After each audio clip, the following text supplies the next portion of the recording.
About 3 months ago I got a text from my brother saying that his electric blue Akara had spawned. And although this is really cool, there was a really big problem. They had done so in his community tank, meaning there were a lot of other fish in there.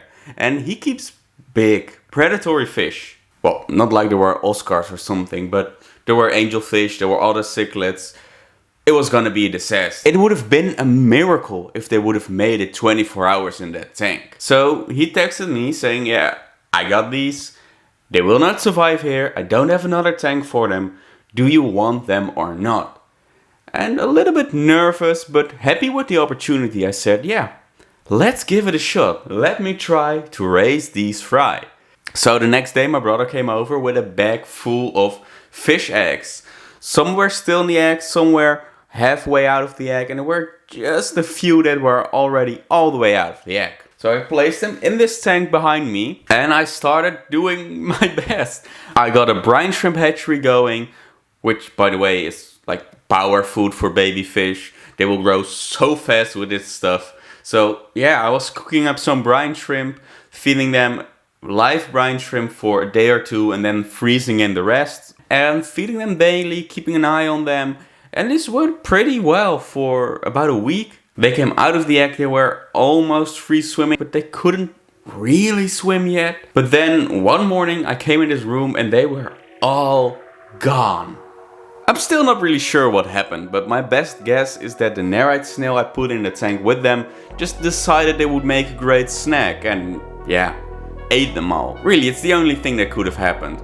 Otherwise I would have found dead fish along the bottom. If it was anything else, bad water quality or something, I would have found dead fish in the bottom of the tank. But there weren't any fish.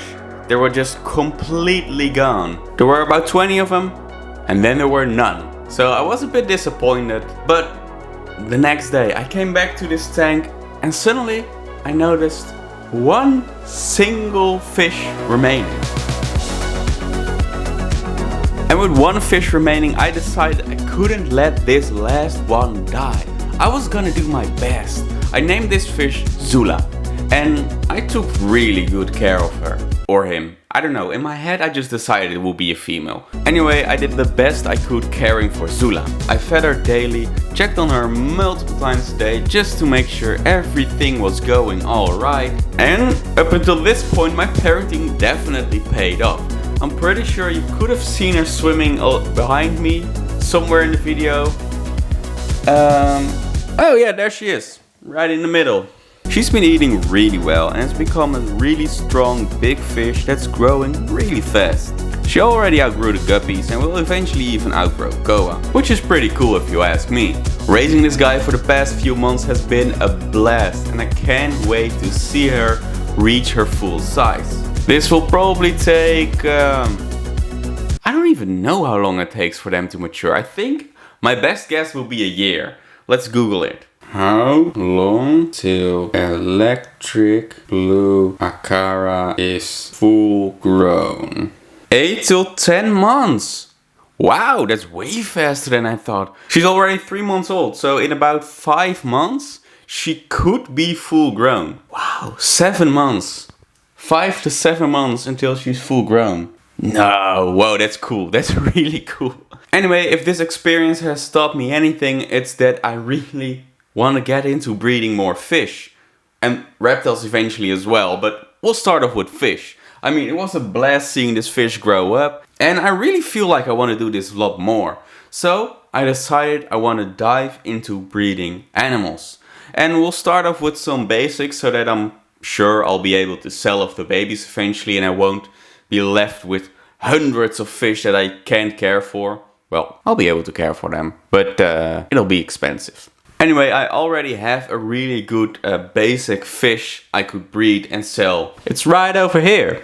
These guys, the red cap koi guppies. I mean, guppies are really easy to breed. It's probably the first fish any breeder ever breeds because you don't really have to do anything for it. Just put them together and eventually you'll get baby. And since these aren't any random guppies but a special bloodline, they will bring in a little bit more money, which is great. So I'll start off with breeding this, and if this works out really well, we'll add more and more species to the list. Now let's move outside to the pond for a little bit. Over at the pond I had a little bit of a problem with mosquito larvae. They started to populate the pond pretty fast and I didn't really want to have all of those mosquitoes right in my backyard. So to prevent that from happening, I added a few guppies to the pond. And that's all I did.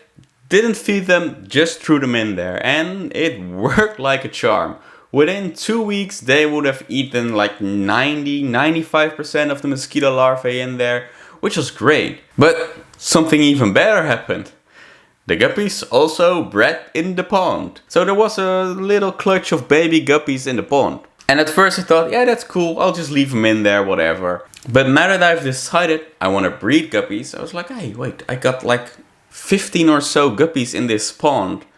Let's take them out, let's get them inside, grow them out, put them all together. I'll have a bigger group that will produce more babies, which will work better for the whole breeding process. So that's what I did. I started scooping them out. And here you can see I managed to get about 15 or so babies, which is quite a lot. If they will all make it to adulthood, I'll pretty much double my guppy population. So I dumped out the water in this bucket and put the baby guppies in the shrimp bucket so they'll be safe from their parents. And in this bucket I'll just feed them a mix of standard fish flakes and baby brine shrimp, making them grow up nice and fast. So in about a month or so they will probably be big enough to be added back into the turtle tank with all the others. And at that point the turtle tank will really be starting to get overstocked with guppies. But that's only temporary. I got something really cool planned out and I'm sure you're gonna love it because it's gonna aid me both in breeding fish and reptiles, but also in the content creation. It's gonna be really cool. And my guess is that it will probably also really help the channel, but we'll just have to see about that. Either way, I'm not gonna tell it just yet. You're just gonna have to wait and see, but I promise it's gonna be worth it. I'm really excited. In the meantime, if you're wondering, whoa, that was a really cool pond earlier in the video. How did he build it? Here's the video. You can just click on it. You can see how I built a pond. It took 5 days, a whole lot of work. But damn, it's worth it. I love that pond and the video is also really cool. So yeah, I'd say check it out. Go for it. I mean, it's worth it.